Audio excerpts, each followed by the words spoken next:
Morning, guys. Byron here. Guys and gals, or ladies, I should say. Sunny day here in Bedford, Nova Scotia, Canada. I just want to talk to you a few minutes about what's going on in the world. And there's a lot of fear, there's a lot of negativity flying all over the place, a lot of concerns. Devastation to the business community has been massive. It's going to get worse before it gets better, but it is going to get better. And my thoughts are this, is that what's going on right now is kind of like a reboot. Similar to a computer, when it stalls out, you got to reset it.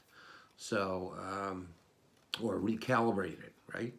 So all these things that are going on, for whatever reason this is happening to the world, because it's just not Halifax, it's not Canada, it's not United States, it's all over the world. It's affecting like approximately 140 countries in the world, which is a dramatic repercussions from all this. But my sense is that we're going to get through this.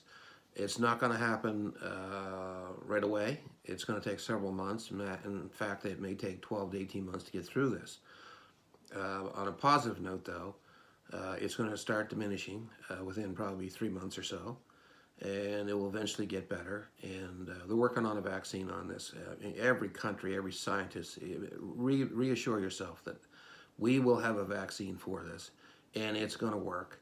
And they're working on it at a fast pace. I mean, Bill Gates contributed $100 million to find a vaccine for this. So the world is all together. That's one good thing about it. We're actually on this reboot rather than send it all these different challenges and talk badly about different countries and so on. So we're all together now. We're all in the same bowl. And I did want to speak a little bit about this constant bantering about Chinese flu and picking on the Chinese. Listen, that's disrespectful. It's not going to help. It just adds to the problem. China, like every other country in the world, is trying to find a cure for this. They got their scientists.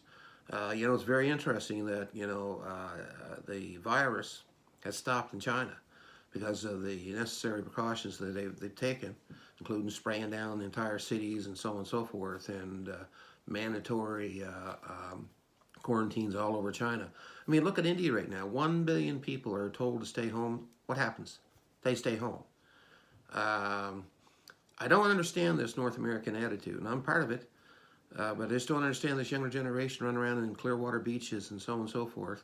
And then the difference between this particular virus and all the other different viruses is that apparently you can be a carrier, and as a young person you can be a carrier, and you can go to a beach and party and so on and so forth.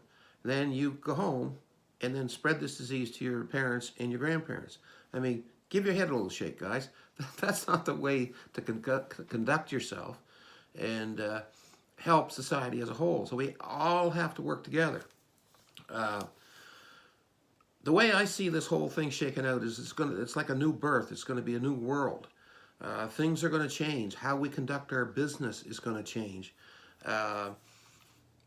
It is time for us to start thinking out of the box about how we're going to conduct ourselves and how we're going to conduct our businesses when this is all shakes out. I'm a big believer that take this time and spend it with your family and start sitting down and having serious discussions with yourself about how we're going to set new goals, how we're going to manage those goals, how we're going to pay attention to those goals, how we're going to accomplish different ideas and different things that we need to do to accomplish those goals. Time right now is for innovative thinking, creative thinking, time for new ideas. When I see the devastation to the restaurant business. Okay, the one thing that we have to do as soon as this blows over is we have to support the restaurants. We can't isolate ourselves completely in the world. You got to support. When I think of Hawken and the bicycle thief and El Mano, and my favorite restaurant was El Mikado in Bedford.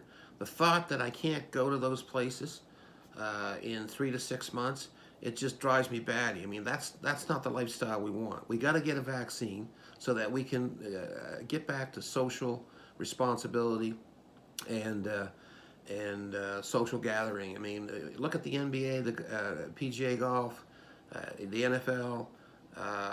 You know, all these massive concerts and stuff. Are you telling me we can't go and watch these things? This is part of our lifestyle. It's part of our DNA and part of how we survive from a hard work week. So it is time to reassess, but it's not time to retrack. Like in my opinion, we have to expand our thoughts. We have to expand our views. We have to expand our connections. We have to coordinate our actions either through social media or whatever to get the job done. So the only way you're going to do this is that if you increase your activities, both online, because one thing for sure, business survives through attention. If people don't know you, they're not going to like you, they're not going to trust you. So it's critical that you increase your activities online, become more creative. We will get through this. Money follows attention. So if they don't know you, they ain't going to flow you. So, and money follows value. So you have to create more value, and you have to pass this value on to your friends, your neighbors, whoever you're dealing with on a day-to-day basis. This is the only way we're going to survive, right? So these are just some of my preliminary thoughts. I'm in the process of actually completing a book. It's called Always Forward, Never Back. I'm hoping it's going to be published in June. And it sets out a lot of these thoughts. It's based on 16 success-driven modules. And it's based on probably over 70 books that I've read. And it's based on probably 500 hours of motivational views on YouTube. And it's also based on my life career of over 35 years in business. So I'm looking forward to getting that. I was hoping that I could get it published earlier, but it's not going to happen. It's been written. It's gone through the edit process now, and it's going to be self-published on Amazon and Kindle. And it's a persuasive, powerful argument on what young people need to do today to get to the next career, become successful, become happy, and become joyful. So these are my thoughts. Thanks for listening.